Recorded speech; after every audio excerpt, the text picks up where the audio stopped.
Ek is Francie Phillips. Ek is 'n Afrikaanse skrywer wat Engels gee in Moskou om te oorleef. Hoe het dit gebeur dat jy in Moskou beland het? Ek het maar net gegoogel vir 'n werk en toe kry ek een in Moskou. En hoe vind jy dit? Dis baie interessant. Ek is baie bly ek het dit gedoen. Ek het aanvanklik probeer om in Japan in te kom, maar dit was in die tyd net voordat die tsunami Japan getref het en ek is nogal bly ek het nie toe aangekom nie. Moskou is baie interessant. En ek het nog altyd 'n affiniteit gehad vir die Russe en ek meen ons is vanselfsprekend taamlik nuuskierig oor wat eintlik daar aangaan.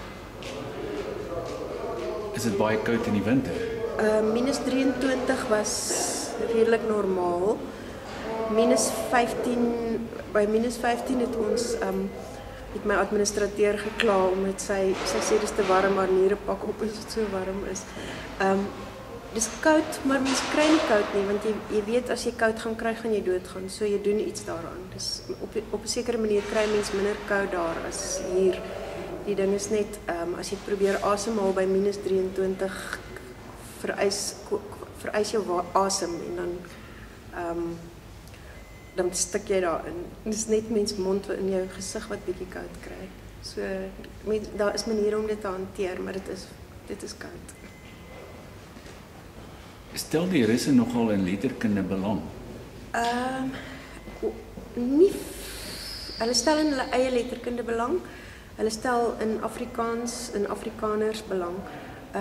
Ek ken nie so baie van hulle wat regtig in letterkunde belangstel nie, maar daar is van hulle, daar is 'n sekere soort van 'n belangstelling. En waar min of meer woon jy? Ek het buite Moskou gewoon in 'n bos, in 'n woud wat voorheen gebruik is deur Sowjetskrywers. Soos wie byvoorbeeld? Boris Pasternak is daar begrawe. Daar's 'n groot kompleks van kathedrale by sy waar hy begrawe is naby sy grafsteen. Is die Russe lief vir hulle taal? Ek dink hulle is baie lief vir hulle taal. Hulle is lief vir iets onbepaalds in hulle self. Dis hulle praat ook van die Russian soul. Hulle is lief daarvoor. Hulle is op 'n snaakse manier trots daarop. En hulle beskou hulle self aan die ander kant, hulle neem hulle self nie baie ernstig op nie. Hulle beskou hulle self as clowns, maar hulle is trots op wat hulle is.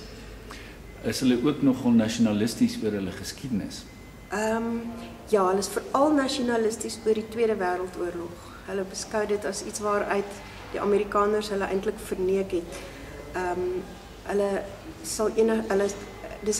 beskou dit as 'n baie belangrike dag, die viering van hulle die oorwinning van die Tweede Wêreldoorlog. En hoe vind jy hulle teenoor jou? Aanvaar hulle jou? Hulle is ongelooflik vriendelik teenoor my. Ek dink hulle is vriendeliker met my as teenoor mekaar. Ek dink hulle behandel mekaar meer ongeskik. Hulle behandel my baie goed. As ek vir hulle sê ek kan nie Russies praat nie, ek is Engels, dan dis amper soos 'n soort bewondering wat hulle daarvoor het. Hulle is natuurlik baie nuuskierig oor die buitewêreld en ek verteenwoordig vir hulle op 'n manier die buitewêreld. Ek het gevind dat hulle my baie goed behandel. Daar's ander mense wat sê hulle is nie so goed behandel nie. Ek weet nie hoekom nie. Ek weet nie waarby kom dit nie, maar ek is altyd baie goed behandel deur hulle. Die kinders het my baie goed behandel. Die ouers het my oorval met geskenke. Dus ek kan regtig nie kla nie. Jy het eendag vertel van iemand wat net vir jou 'n gelukkige nuwe jaar wou toewens. Ja, toe sê ek vir hom ek verstaan nie wat hy sê nie. Toe roep hy my nader en hy sê hy bel iemand anders wat wel Engels kan praat om vir my te sê gelukkige nuwe jaar en dis absoluut al wat hy wou gesê het. Maar dit was vir hom belangrik genoeg om dit te sê dat hy dis nie eers iemand wat ek eintlik ken nie, dis iemand wat ek maar daar rond sien loop en toe dit nuwe jaar is, toe wil hy vir my sê gelukkige nuwe jaar en dit was vir hom belangrik genoeg dat hy iemand gebel het. Jy sê die Russe stel ook in ons belang. Daar's ek dink op die Russiese Facebook is daar 'n redelike groot aanhang vir Afrikaans. ek ken iemand wat Afrikaans wat in Afrikaans skryf. Dis sy 7de taal, maar hy wil in Afrikaans skryf en hy wil graag publiseer in Afrikaans. So daar is 'n sekere belangstelling ook in die Oekraïne, het ek gehoor, is daar 'n redelike belangstelling vir Afrikaans. En waaraan skryf jy dit toe? Ek weet glad nie, dis seker maar nuuskierigheid. Ek dink hulle is effens verbaas oor die feit dat daar in Afrika mense is wat soos hulle lyk. Word vreemdelinge oor die algemeen aanvaar deur die Russe? Ek weet nie, ek weet net ek is aanvaar. Ek weet nie hoe die ander aan. Ek kan nie dink van die onderwysers weet ek nie van mense wat gekla het nie. Daar was een ou wat 'n storie gehad het dat hy met 'n revolver aangehou is in 'n supermark, dis 'n Kanadees. Maar ek weet nie vir daai storie glo nie. En voel jy jou ervaring daar het jou verander as mens? Ja, dit het my bietjie meer trots gemaak op wat ek is, as nie noodwendig as Afrikaner nie, maar as individu. Ek het net agtergekom ons het die reg om individue te wees en ons het die reg om sekere aansprake te maak waar ook al ons is. Die Russe, hulle dweep nie met politieke korrektheid nie en die hele 20ste eeu het eintlik by hulle verbygegaan. Die hele liberalisme wat eintlik vir ons 'n probleem geraak het hier in Suid-Afrika. Dit bestaan net nie daar nie. Dit het my net laat besef ek het die reg om aanspraak te maak byvoorbeeld daarop om my kind te beskerm en om die kleur te wees wat ek is. Jy het ook genoem dat hulle 'n dag het vir die man. Ja, hulle noem dit die man wat beskerm, the man who protects. En hulle dis 'n spesifieke dag waarop hulle mans vereer eintlik en dit het ook te doen met nie net met die Tweede Wêreldoorlog nie, maar die man as soldaat. En hoe tree mense op daardie dag op? Wat gebeur? Hulle dis eintlik die vrouens wat hulle mans vereer op 'n manier omdat hulle beskerm. Dis 'n familieding meestal en die vrouens sal vir die mans geskenke koop en vir hulle spesiale geregte voorberei en so. Tans is dit somer in Rusland. Wat doen hulle tydens die somer? Wel, ek was nou nog nooit op 'n somer daar nie. Ek is altyd net daar as dit winter is. Hulle hou meestal vakansie nou. Wel, dit is somervakansie en dan gaan hulle na hulle huise meestal in die woude. En sover ek weet, dis maar wat hulle my vertel. Ek het dit nou nog nie meegemaak nie. Met die lente, die aanbreek van die lente, toe dit nog redelik koud was dit vir my tamelik snaaks so hulle uithak en meisies in hulle bikinis daar rond lê in die woud. Dit was vir my regtig eienaardig.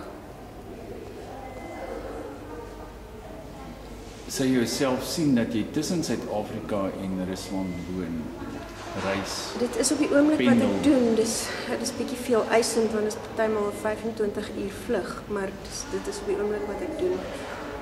Ek dink dit pas redelik maklik daarbey aan. Die enigste probleem wat ek al genoem het wat ek het is dat ek op 'n sekere manier daar is nog 'n sekere terughoudendheid by my in Rusland. Dis asof ek net minder dinamies is, seker maar 'n effense bangheid, ook omdat ek nie die taal verstaan nie. En ek het van my vriende 'n pakkie badmelk gebring van Rusland af en hulle het dit gedrink. Hulle het nie geweet wat om te doen daarmee nie. Ek dink ek is baie keer in daai selfde situasie. Jy weet, mense weet nie hoe om jou wasmasjien reg te maak as hy oppak nie, want dis alles in Cyrillies. En klein goedjies waar dit moeilik is. Ek weet nie hoe om gewone room te koop nie. Ek kry altyd suurroom. Dis net moeilik om te lees wat mens eintlik nodig het en wat jy koop. Dis moeilik om jouself te oriënteer met die maar sodra ek die taal beter leer ken, behoort dit seker geleidelik makliker te raak. En wat sê jy is die vernaamste verskille tussen Russe en Afrikaners?